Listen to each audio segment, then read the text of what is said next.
so strategic. We need Greenland. And this comes, hours after, he sent 200 Americans into Venezuela, captured the leader, and brought him into New York to serve trial, and now says that Donald Trump, is the one ruling Venezuela.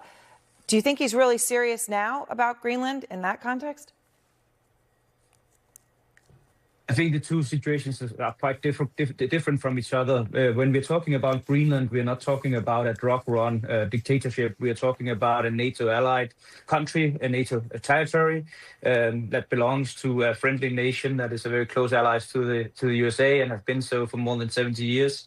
So, of course, it is appalling, and it is very frankly stupid to continue to talk about capturing a NATO country, but we don't see it as very realistic that we have U.S. troops entering into the capital of Nuuk anytime soon. No. One of Trump's senior aides, though, just a few moments ago, Stephen Miller, spoke out. I don't know if you heard this, Anders. So given what you just said, I just want to play what Stephen Miller said for you. The real question is, by what right does Denmark assert control over Greenland? What is the basis of their territorial claim? What is their basis of having Greenland as a colony of Denmark? The United States is the power of NATO. For the United States to secure the Arctic region, to protect and defend NATO and NATO interests, obviously Greenland should be part of the United States. Nobody's going to fight the United States militarily over the future of Greenland. What's your response to that, Anders? My response is that Denmark landed on Greenland before anyone ever thought about making the United States of America. So by that logic, the United States of America should go back to be a colony of the United Kingdom. But I don't see that as a very realistic outcome. And I think again and again we are seeing this administration talking about Greenland with no knowledge about the history of the place, with no knowledge about the fact on the ground.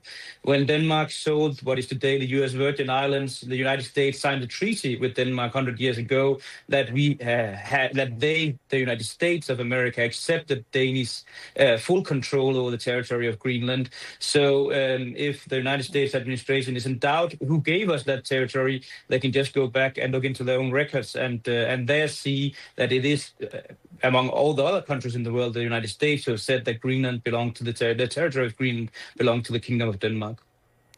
So tonight, and I think that bringing up that Treaty of the Virgin Islands is fascinating, and I thank you for that. Trump is mocking Denmark's efforts on Greenland security. Here's something specific derogatory that he said. Let me play this. You know what Denmark did recently to boost up security in Greenland? They added one more dog sled.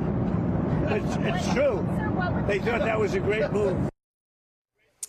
One more dog sled. And then Katie Miller, who obviously is married to Stephen Miller, whom I just played to you, posted that map of Greenland on social media in the colors of the American flag right after the Venezuela military operation. And the word she wrote was soon.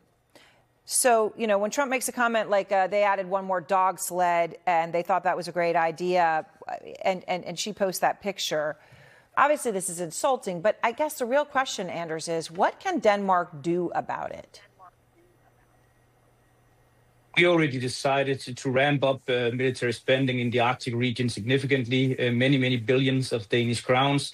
But let's be frank, what have America done? They have closed over 30 bases in Greenland because they didn't find it military significant to be there, to the point where there is only one American base left. So if Trump thinks that a Danish security in Greenland is ridiculous, it just goes to point that America doesn't care about the Arctic region because they decided unilaterally to draw back from Greenland to the point where their presence in Greenland is almost non-existent.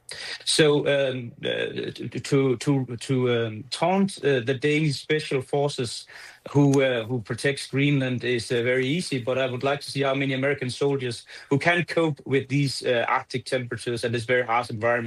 I don't think it's something that you get many soldiers to do from the American continent. Anders, thank you very much. It's good to talk to you again. Anders Vistisen.